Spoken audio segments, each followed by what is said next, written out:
여러분 최근 21세기를 살아가는 그리스도인들에게 있어서 잃어버린 것이 있다면 과연 무엇일까요? 물론 많이 있습니다만은 가장 중요한 예배를 잃어버리고 있지는 않는가 하는 생각을 하게 됩니다. 예배를 드리긴 드리지만 너무나 형식적으로 그렇게 생각하고 있지는 않은가 이런 생각을 하게 되죠. 여러분 이에 대해서 우리에게 잘 알려진 A.W. 토저는 그의 책 예배인가 쇼인가 책에서 그런 현대 그리스도인들에게 이렇게 말하고 있습니다. 오늘날 우리의 교회는 부족한 것이 거의 없다. 그런데 문제는 가장 중요한 것이 빠져 있다는 사실이다. 우리에게 없는 것은 우리 자신을 참되고 거룩하게 드리려는 결단과 우리 주 예수 그리스도의 아버지 즉 하나님을 위한 예배이다라고 그렇게 말하고 있습니다. 그렇습니다. 여러분 오늘날 그리스도인들의 문제가 무엇입니까? 그것은 예배를 잃어버리고 있다는 겁니다. 크고 웅장한 교회에 아름답게 장식된 예배당과 조명, 또 예배를 돕는 안내위원과 수많은 사람들, 또 주차위원, 에어컨디션과 힐러, 화려한 오케스트라와 성가대, 또 아름다운 조명과 웅장함을 더해주는 파이프 오르간 등 모든 것이 다 갖춰져 있는데 정말 중요한 한 가지가 없다는 겁니다. 그것은 하나님을 위한 예배가 빠져 있다는 것이죠. 아무리 아름다운 모든 것이 다 갖춰져 있다 할지라도 하나님을 위한 진정한 예배를 드리지 못한다면 그것은 한낱 종교적인 생활과 또 아니면 공연에 불과하다는 겁니다. 그렇습니다. 예배가 중요하다는 것이죠. 예배보다 더 중요한 것은 없다는 겁니다. 이에 대해서 계속해서 A.W. 토저는 같은 책에서 이렇게 강조하고 있습니다. 우리는 예배 드리기 위해서 구원받았다. 그리스도께서 과거에 하신 모든 것 그리고 지금 하고 계신 모든 것은 바로 이 한 가지 목적을 위해서이다. 우리는 참된 예배를 드려야 한다. 하나님께서 그분 자신이 말씀하신 그런 분이라면 그리고 우리가 주장하는 대로 우리가 신자라면 우리는 당연히 하나님을 예배해야 한다. 여러분 뭐라고요? 만약 우리가 신자라면 하나님을 믿는 사람이라면 우리는 마땅히 하나님 앞에 예배를 드려야 한다는 것이죠. 여러분 그렇다면 예배가 뭘까요? 예배란 하나님을 존중히 여기고 그 하나님을 높이 올려드리는 겁니다. 사무엘상 2장 30절 이렇게 얘기하죠. 나를 존중히 여기는 자를 내가 존중히 여기고 나를 멸시하는 자를 내가 경멸하리라. 그렇습니다.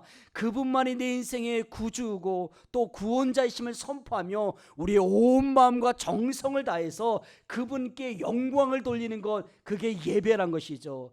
여러분 제 아무리 화려하고 아름다운 예배당에서 아무리 수준 높은 오케스트라의 음악과 성가대의 심령을 파고드는 그 하모니에도 하나님을 향한 우리의 마음과 중심이 그분께 초점을 맞추고 있지 않는다면 그것은 예배가 아니라 공연에 불과하다는 거예요.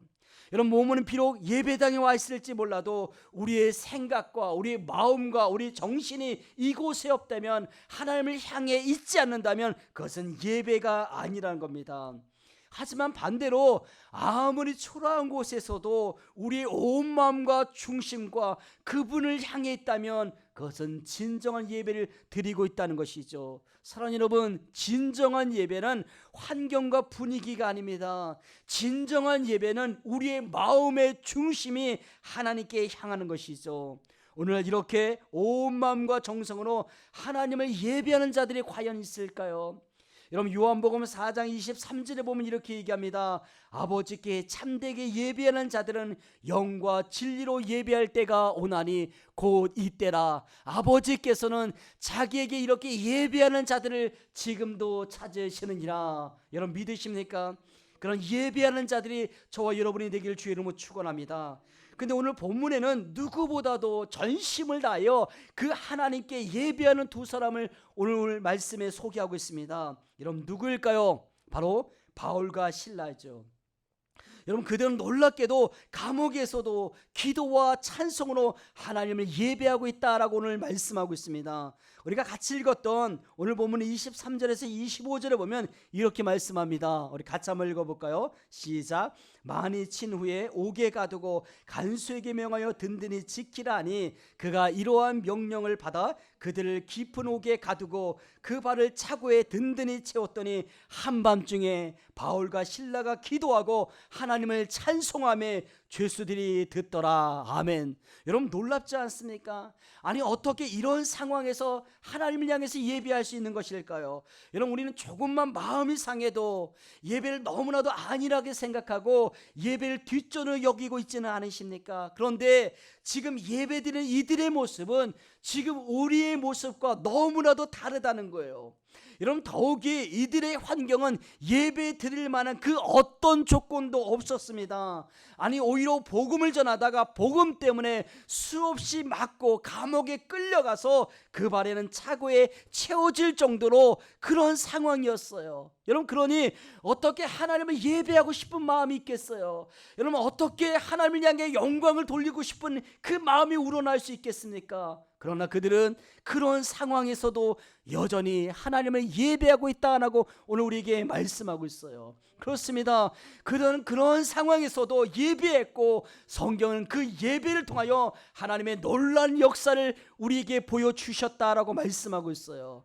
여러분 어떤 역사가 일어났습니까? 큰 지진이 일어나고 옥토가 움직이고 옥문이 다 열리더니 모든 메인 것들이 다 벗겨지고 그들을 지키는 간수가 구원받게 된 것이죠. 할렐루야.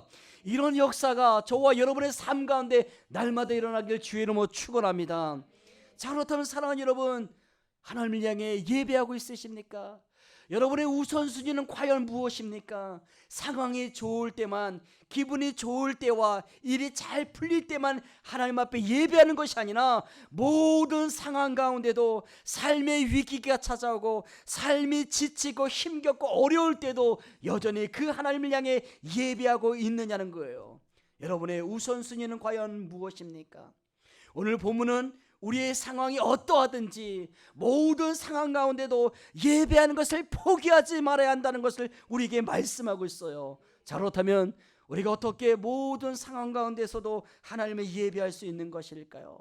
여러분 예배가 내 인생 가운데 정말 가장 중요한 우선순위가 되길 주님의 이름으로 축원합니다. 오늘 보면 22절과 23절은 이렇게 얘기하죠. 우리 다시 한번 읽어볼까요?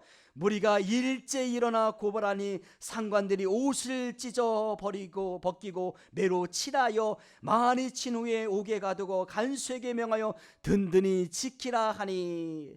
자 여러분 23절에 보면 중요한 단어가 기록되어 있어요. 그것은 뭐냐면 많이 친 후에 라는 단어입니다.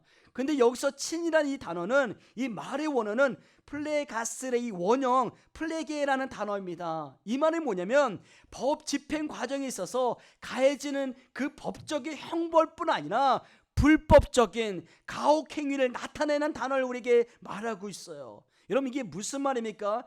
거의 바울과 실라는 초죽음이 되도록 그렇게 맞았다는 거예요. 그렇다면 여러분 왜 이렇게 맞았을까요? 그가 무슨 잘못을 했을까요? 큰 죄를 저질렀을까요? 아니면 남에게 피해를 준 걸까요? 남의 것을 훔쳤어요? 아니면 사람을 죽였나요? 아니요, 아무것도 없어요. 그들이 한 것은 오히려 귀신 들린 여종을 불쌍히 여겨서 그 귀신 들린 여종을 고쳐준 밖에 없다는 겁니다. 그렇다면 여러분 귀신 들린 여종을 고쳐준 것이 잘못입니까? 아니죠. 그런데 그럼에도 불구하고 그 귀신 들린 여종의 주인들은 자신들의 돈줄이 끊어지자 바울과 실라를 무고하게 고발한 거예요. 왜요? 귀신의 힘으로 점을 쳤는데 그 귀신이 떠나니까 점을 칠 수가 없게 된 것이죠. 그러자 바울과 실라를 붙잡아 관리들에게 넘겨준 거예요.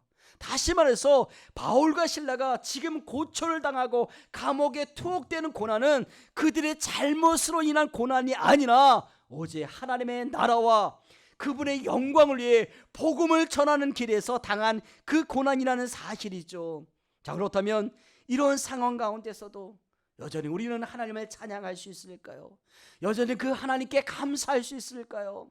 아니, 죽음의 현장에서도, 쫄딱 망한 상황에서도 여전히 그 하나님을 바라보고 그 하나님을 사랑하고 그 하나님을 예배할 수 있을까요?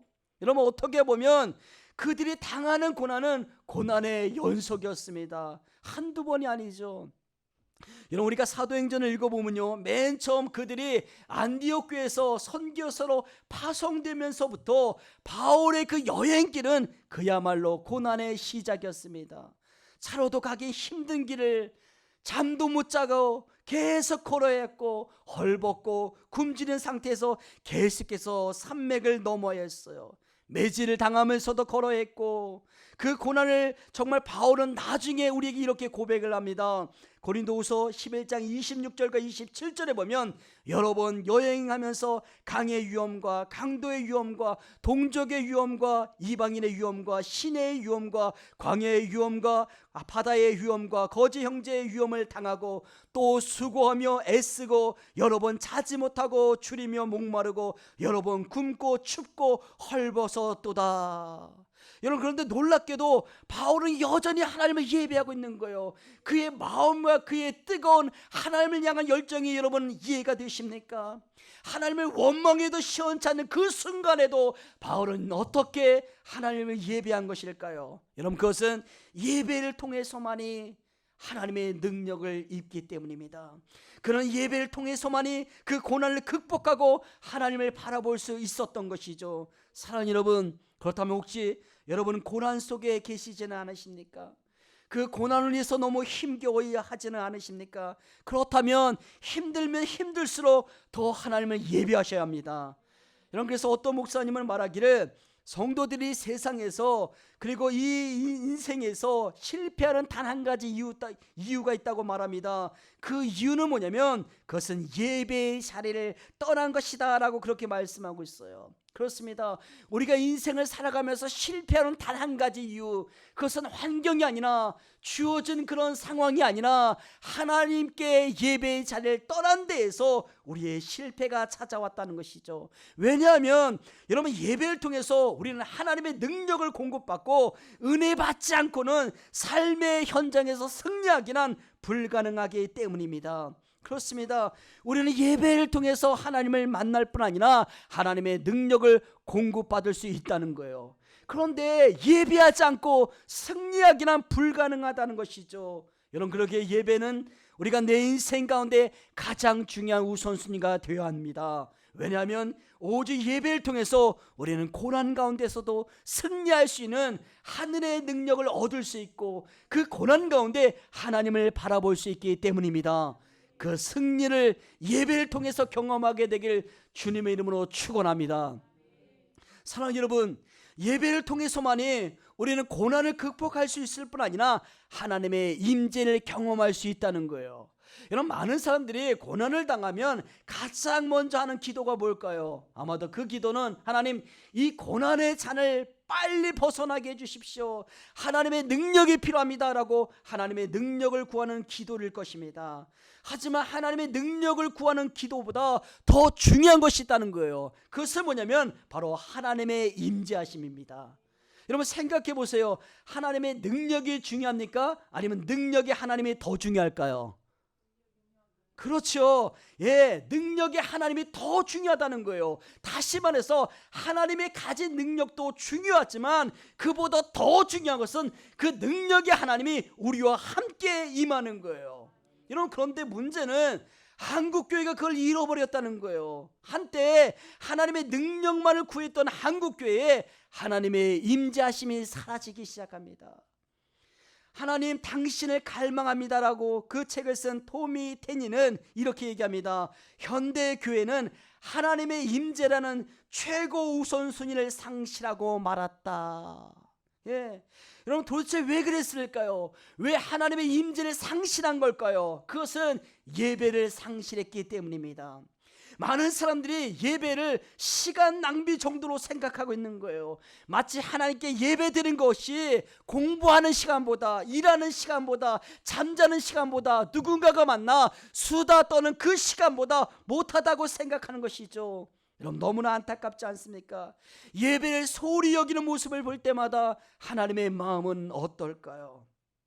사랑하는 여러분, 하나님을 사랑하십니까? 하나님을 믿으십니까? 그렇다면 예배 자리에 나오고 있으십니까? 몸만 예배 자리에 나오는 것이 아니라 우리의 몸과 마음, 그리고 예배를 소중히 여기고 있냐는 그 말이에요. 여러분, 그렇다면 우리가 어떻게 하나님의 임재를 경험할 수 있을까요? 그것은 예배를 통해서만이 임재를 경험할 수 있다는 거예요. 다시 말해서 고난 중에 하나님을 예배하지 않는다면 하나님이 없이 그 고난의 강에 떠내려가는 그저 불쌍한 인생이 될 수밖에 없다는 거예요. 그저 마치 습관처럼 교회에 왔다가 또 습관처럼 아무 일 없이 또 떠내려가는 그런 불쌍한 인생이 될 수밖에 없다는 것이죠. 바울은 그것을 너무나 잘 알고 있었어요. 그래서 억울하게 감옥에 갇혔지만, 아니 감옥에 갇히기 전에도 복음을 위해서 수없이 맞아 거의 죽을 지경에 이르렀어도 그는 여전히 그 가운데서도 하나님을 찬양하며 하나님께 예배하기 시작했던 거예요. 근데 한 가지, 많은 사람들이 이 본문을 오해하는 분이 많이 있습니다. 어떤 이야기냐면, 여러분 바울이 하나님의 능력을 구하기 위해 예배했고 그 다음에 그 결과 옥문이 열리고 매인 것이 풀려졌다라고 그렇게 믿고 있어요. 하지만 그게 아니에요. 여러분, 만약 바울이 그것을 위해서만 예배했다면, 다시 말해서 그가 구하고 그가 예배했던 그 이유가 하나님의 능력만을 원했다면 그는 옥문이 열리자마자 그는 급히 밖으로 나갔을 거예요. 이런 무슨 말입니까? 바울은 마치 이방인들이 자신의 문제를 해결받기 위해서 이방신들에게 제사를 드린 것처럼 하나님이 자신의 문제를 해결해 주기를 바라며 예배한 것이 아니라는 거예요. 여러분, 그러면 바울은 왜 예배했던 것일까요? 여러분, 그 바울의 마음을 살피면서 본문 25절 다시 한번 읽어볼까요? 우리 같이 한번 읽습니다. 시작. 한밤중에 바울과 실라가 기도하고 하나님을 찬송하며 죄수들이 듣더라. 아멘. 자, 어느 시간에 예배했다고요? 감옥에서 한밤중에, 아주 깜깜한 한밤중에 하나님을 예배합니다. 그야말로 그의 인생은 한밤중이었을 거예요. 아무것도 보이지 않는 상황입니다. 어디로 갈지 어떻게 해야 할지 전혀 모르는 상황이었어요. 여러분, 우리 인생 가운데 이런 상황이 있지 않습니까? 이러다가 내가 감옥에서 죽을 수도 있지, 이런 상황이었어요. 하지만 그것은 두렵지 않았어요. 그가 두려웠던 것은 그는 복음을 전하기 위해서 여러분 제2차 전도여행을 다시 시작하지 않았을 거예요. 두려웠다면. 그렇다면 여러분, 그는 왜 한밤중에 찬양을 불렀을까요? 그것은 하나님이 그리웠던 거예요. 하나님의 임재하심을 사모했던 거예요. 고난 속에서도 주님만 함께 하시면 얼마든지 그 상황을 버틸 수 있었거든요. 저는 이 바울이 아마 그런 마음을 가지고 오늘 우리에게 이런 찬양을 부르지 않았을까 생각합니다. 내 주를 가까이 하게 함은 십자가 짐 같은 고생이나 내 일생 소원은 늘 찬송하면서 주께도 나가길 원합니다. 내 주를 가까이 하게 함은 십자가 짐 같은 고생이나 내 일생 소원은 늘 찬송하면서 주께도 나가기 원합니다. 그렇습니다. 이 바울과 실라는 그 하나님이 보고 싶었던 거예요. 매를 맞고 쓰러진 그 감옥에서 자신을 위해서 채찍에 맞고 자신의 그 모든 것을 내어주신 그 예수님, 그 주님이 사무치게 그리웠을 거예요. 그래서 감옥에서 주께도 나가기 원하는 마음으로 찬양함으로 하나님 앞에 예배하기 시작합니다. 사랑하는 여러분, 저는 저와 여러분들이 매일 드리는 우리 예배 가운데 하나님의 임재하심이 가득하게 되기를 주의 이름으로 소원합니다. 고난과 아픔으로 여전히 허전하고 외롭고 지친 우리의 마음에 하나님의 임재하심이 가득하게 넘쳐나기를 주님의 이름으로 축복합니다. 사랑하는 여러분, 예배가 내 인생 가운데 가장 중요한 우선순위가 되고 있으십니까? 이런 그 예배를 통해서만이 우리는 고난을 극복할 수 있을 뿐 아니라 하나님의 임재하심을 경험할 수 있다는 거예요. 또 예배를 통해서만이 하나님의 영광을 드러낼 수 있는 것입니다. 오늘 계속 이어지는 26절에 보면 하나님의 임재를 사모하며 한밤중에 찬양을 시작하는 바울과 실라, 거기에 드디어 하나님의 임재하심이 있었어요. 오늘 26절에 보면 이렇게 얘기합니다. 갑자기 큰 지진이 나서 옥토가 움직이고 문이 곧 다 열리며 모든 사람의 매인 것이 다 벗어진지라. 할렐루야. 여러분, 놀랍지 않습니까? 아니, 어떻게 이런 역사가 나타날 수 있을까요? 여러분, 이것이 단순히 자연현상을 기록한 것일까요? 아니요, 예배 중에 임하신 하나님의 임재를 표현한 거예요. 어떻게 그렇게 계속 우리가 말할 수 있을까요? 여러분, 이들을 지키던 이 간수의 반응을 보면 이것을 잘 알 수 있어요. 우리 계속해서 29절과 30절 다시 한번 읽어볼까요? 우리 같이 한번 읽습니다. 시작. 간수가 등불을 달라고 하며 뛰어들어가 무서워 떨며 바울과 실라 앞에 엎드리고 그들을 데리고 나가 이르되 선생들이여, 내가 어떻게 하여야 구원을 받으리까 하거늘. 아멘. 여러분, 왜 간수가 등불을 가지고 뛰어들어가 무서워 떨면서 바울과 실라에게 구원을 요청했을까요? 여러분, 그것은 예배하는 그들에게 임하신 하나님과 그 영광을 그들이 직접 목도했기 때문입니다. 자, 여러분, 간수의 생각을 정리해 볼까요? 바울과 실라를 지키던 간수는 피곤해서 아마 그만 잠에 들고 말았을 거예요. 그런데 갑자기 찬양 소리가 막 들리더니 큰 소리와 함께 지진이 나더니 옥토가 움직이고 옥문이 열린 거예요. 그 순간 간수는 생각했을 겁니다. 아이고, 큰일 났구나. 죄수들이 다 도망쳤겠구나. 이제 나는 끝났구나. 이제 나는 죽을 수밖에 없구나. 여러분, 당연한 생각이 아닐까요? 아니, 할 수만 있으면 치밀한 계획을 세워서라도 여러분 탈옥을 하는데 저절로 옥문이 다 열렸으니 여러분 당연히 도망가지 않았겠어요? 그래서 이 간수는 자결하고 한 거예요. 여러분, 왜요? 여러분, 죄수가 탈옥하면요, 그 책임을 죄수가 지게 되어 있기 때문이죠. 그런데 감옥 안에서 이렇게 소리를 칩니다. 내 몸을 상하게 하지 마라. 우리가 다 여기 있다. 그래서 놀래서 등불을 켜고 들어가 보니까 기도하며 찬양했던 바울과 실라가 그 자리에 있는 거예요. 그리고 순간 그가 무엇을 깨달았을까요? 아, 옥문이 열린 건 하나님의 역사였구나. 그들이 예배한 여호와 하나님이 참되시고 영원하시고 유일하신 하나님이셨구나. 그렇게 깨닫기 시작한 거예요.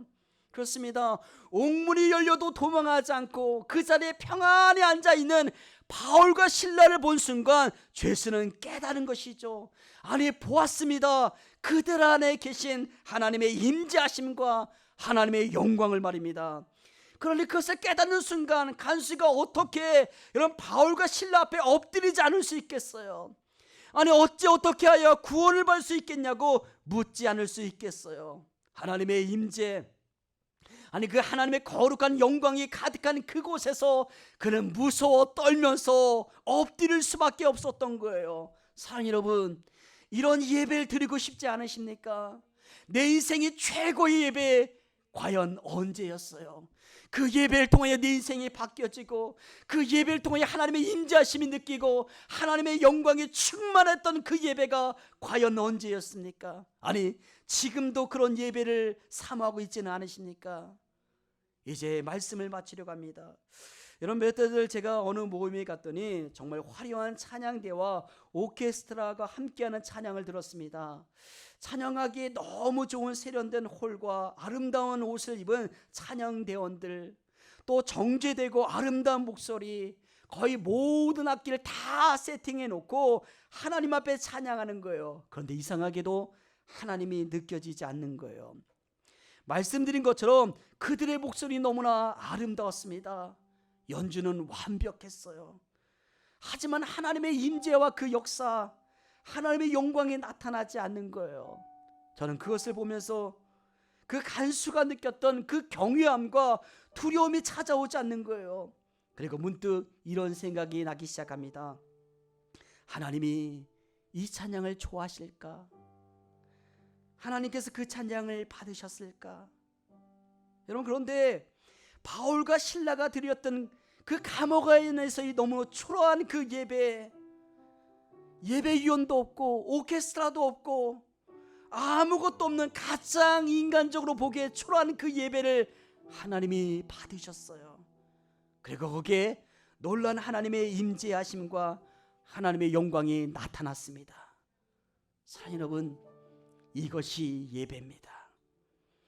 이것이 어떤 상황에서도 상관없이 신령과 진정으로 우리가 예배할 그 이유입니다. 오늘 본문에서 드려진 그 예배를 생각하면서, 아니 그 예배 가운데 임하신 하나님의 임재하심과 하나님의 영광을 보면서 요한복음 4장 23절의 말씀이 다시 떠올랐어요. 아버지께서는 자기에게 이렇게 예배하는 자들을 찾으시느니라. 하나님이 찾으시는 그 예배하는 한 사람, 여러분이십니까? 그 하나님이 찾으시는 그 예배하는 한 사람이 여러분이 되기를 주의 이름으로 축원합니다. 내 인생에 있어서 최고의 예배를 올려드리는, 내 인생의 가장 중요한 우선순위, 그것은 예배입니다.